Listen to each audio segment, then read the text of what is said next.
Bora lá! Hoje a gente vai falar de uma das figuras mais poderosas e, olha, talvez uma das mais incompreendidas da Umbanda, o Orixá, Omolu. Para muita gente, só de ouvir o nome já vem na cabeça a imagem de fim, de doença, de medo. Mas, e se essa visão fosse só um pedacinho de uma verdade muito, mas muito maior e mais amorosa? Essa citação da nossa fonte já diz tudo, né? É triste mesmo perceber o receio, o temor que surge quando o nome de uma divindade tão importante é mencionado. Esse medo todo não apareceu do nada, ele foi sendo construído. A nossa análise de hoje é justamente para isso, para a gente entender de onde vem esse medo e, a partir daí, conseguir enxergar a verdadeira essência de Omolu. Primeiro, a gente precisa encarar de frente a imagem que predomina. A fama que precede Omolu é a de um orixá severo, diretamente ligado ao fim da vida e ao sofrimento. Senhor dos finais, o justiceiro, aquele que é perigoso de se lidar, são essas as palavras que a gente mais ouve por aí para descrever ele. A fonte nos mostra que, por muito tempo, o Molu foi visto como intolerante, implacável. Ele foi pintado como o espectro sombrio da morte. Uma imagem que, como a gente vai ver, é uma simplificação que distorce completamente a função cósmica dele. E a gente pode dizer que a raiz de todo esse mal-entendido está bem aqui na sua principal atribuição, o desencarne. Omolu rege a passagem do plano material para o espiritual. Percebe? Ele não é a morte em si, mas a energia divina que dissolve o tal fio de prata que une o espírito ao corpo. E por atuar nesse momento tão delicado que é tão temido por nós, a imagem dele ficou associada só a essa etapa final. Certo. Agora, vamos virar essa chave.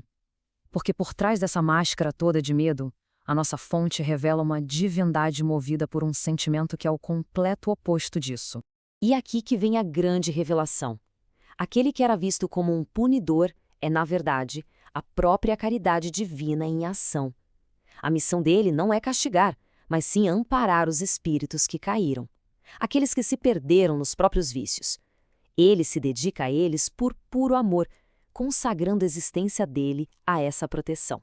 Então, o resumo da ópera é esse aqui, e o slide mostra perfeitamente.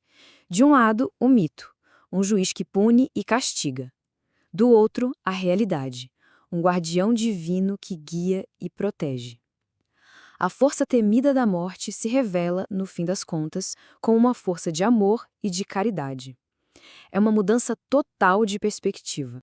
Para a gente entender Omolu de verdade, não dá para olhar para ele isoladamente. Ele faz parte de um equilíbrio cósmico essencial, formando um par divino com outra força fundamental da vida. De um lado, a gente tem a nossa amada Mãe Iemanjá. Ela é a grande geradora.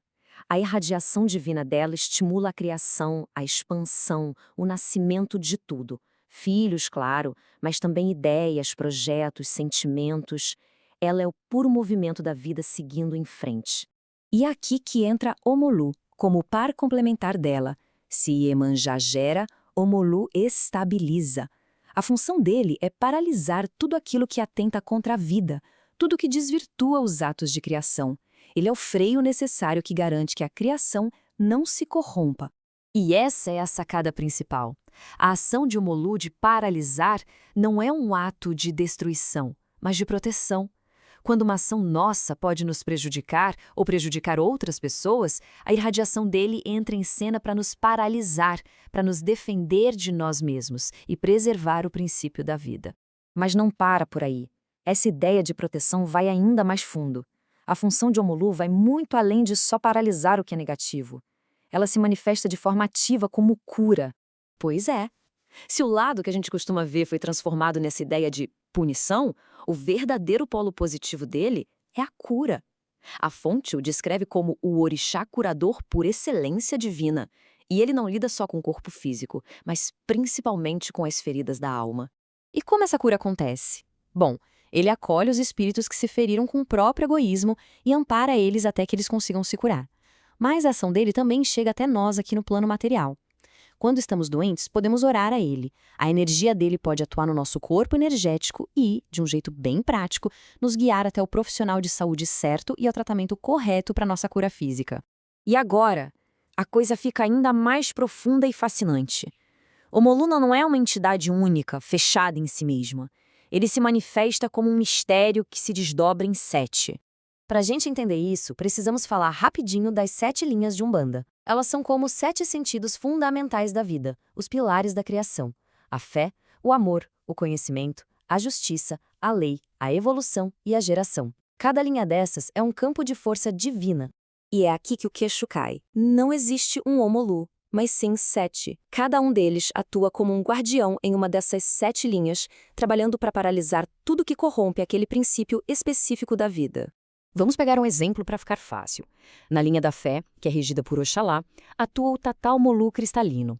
A função dele é paralisar de forma bem intensa aqueles que usam a fé para enganar, que desvirtuam a religiosidade e enfraquecem a crença das outras pessoas. Outro exemplo, na linha do conhecimento, de Oxóssi, a gente encontra o Tatá Omolu Verretal. Ele atua para paralisar quem distorce os princípios do raciocínio, quem usa o conhecimento para o mal, basicamente matando o aprendizado na vida de outras pessoas. E para fechar o círculo, a gente volta lá para a linha da geração. Aqui, o Tatá Omolu da água trabalha em sintonia perfeita com o Iemanjá. Ele paralisa quem ataca diretamente os princípios da criação e da vida, protegendo o domínio da Grande Mãe. Isso mostra como todo o sistema está interligado. Então, o que a gente tira de tudo isso? Que Omolu não é o senhor da morte, mas um guardião amoroso da vida. O poder dele de paralisar é um escudo, não uma espada. Ele é um médico divino, tanto para a alma quanto para o corpo. E no fim das contas, ele é uma força indispensável para o equilíbrio do universo, garantindo que os pilares da existência continuem firmes. Isso nos deixa com uma pergunta para refletir. Será que Omolu representa mesmo o fim? Ou será que essa capacidade de paralisar o que é ruim, de curar o que está ferido e de proteger o que é sagrado faz dele, na verdade, o guardião final e mais devotado da própria vida? A resposta, agora, parece bem mais clara.